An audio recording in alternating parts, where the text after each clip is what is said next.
자, 바로 본론으로 들어가 보죠.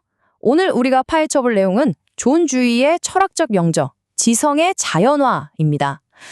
다들 아시다시피 모든 게 딱딱 정해져 있던 고전 물리학의 시대에서 출발해서 우리가 무언가를 관찰하는 행위 그 자체가 현실을 완전히 뒤흔들어버리는 양자적 세계까지 우리의 정신이 도대체 세상과 어떻게 상호작용하는지 아주 깊숙하고 흥미롭게 파헤쳐볼 겁니다.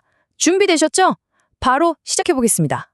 본격적인 이야기에 앞서서 여러분께 질문을 하나만 던져볼게요.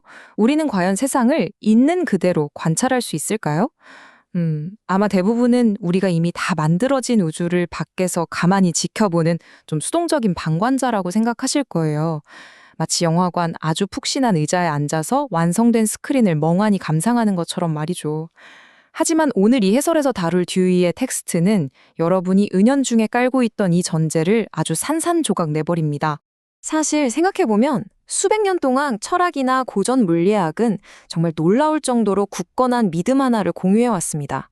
우주를 그냥 거대하고 예측 가능한 째깍째깍 돌아가는 시계태엽 장치로 본 거죠. 그럼 이 완벽한 우주 속에서 인간의 지식은 뭐였을까요? 전통 철학에서는 이걸 철저하게 방관자적 지식으로 취급했습니다. 그러니까 인간은 우주 밖으로 한 걸음 물러나서 완벽하게 맞물려 돌아가는 저 톱니바퀴들을 그냥 조용히 녹화하는 투명한 카메라, 딱 그 정도에 불과하다고 굳게 믿었던 겁니다. 이 당시 사람들의 머릿속을 완벽하게 보여주는 게 바로 라플라스의 이 유명한 말입니다. 어느 한순간 우주에 있는 모든 입자의 정확한 위치와 운동량을 안다면 우주의 모든 미래 상태를 예측할 수 있을 것이다. 와, 정말 엄청난 자신감 아닌가요? 이 닫힌 우주라는 아이디어가 당시 지식인들을 완전히 홀려버렸어요. 그래서 인류는 현실과 부딪히면서 실용적인 답을 찾기보다는 절대 안 변하는 그놈의 궁극적인 확실성만 맹목적으로 쫓아다니게 된 거죠.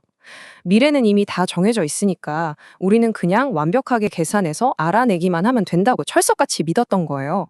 그런데 말이죠. 이렇게 아주 평온하고 신지러 자만하기까지 했던 철학적 세계관에 그야말로 거대한 과학적 폭탄이 하나 떨어집니다. 네, 바로 하이젠베르크의 불확정성 원리입니다.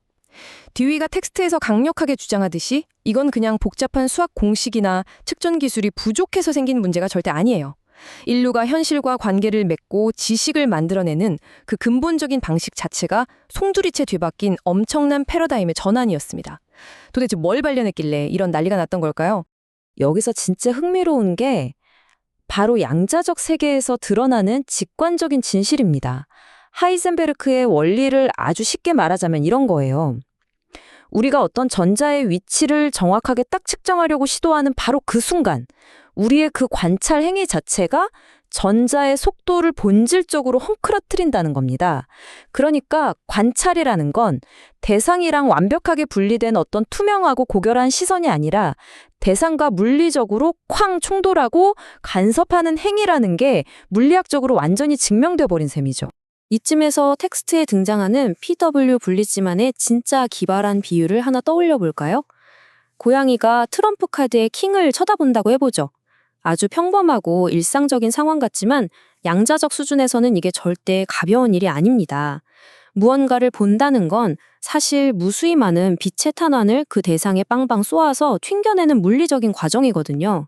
이 빛의 탄환이 부딪혀서 돌아오는 최소한의 기계적인 충격 없이는 대상 자체를 관찰할 수조차 없다는 뜻입니다. 한마디로 우리는 대상을 건드리지 않고서는 세상에 대해 단 하나도 알 수 없다는 거죠. 자, 그래서 여기서 가장 핵심적인 포인트가 뭐냐? 바로 존 듀이가 도달한 철학적 절정, 즉 아는 것은 곧 참여하는 것이다 라는 이 놀라운 결론입니다. 지식은 무슨 맑은 호수 수면처럼 외부 세상을 그저 수동적으로 비추는 게 절대 아닙니다.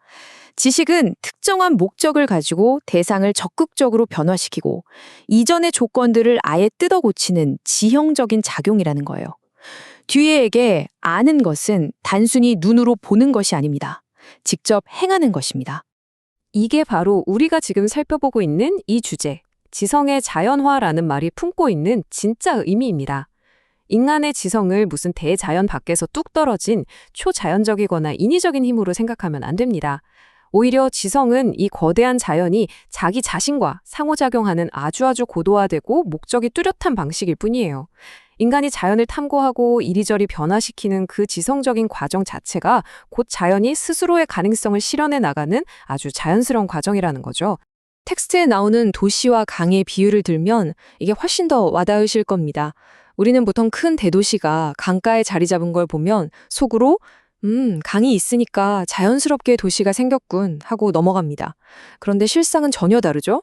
사실은 인간이 수자원을 효율적으로 끌어다 쓰고 상업을 발전시키려고 지성을 발휘해서 아주 의도적으로 그곳에 도시를 배치한 거잖아요.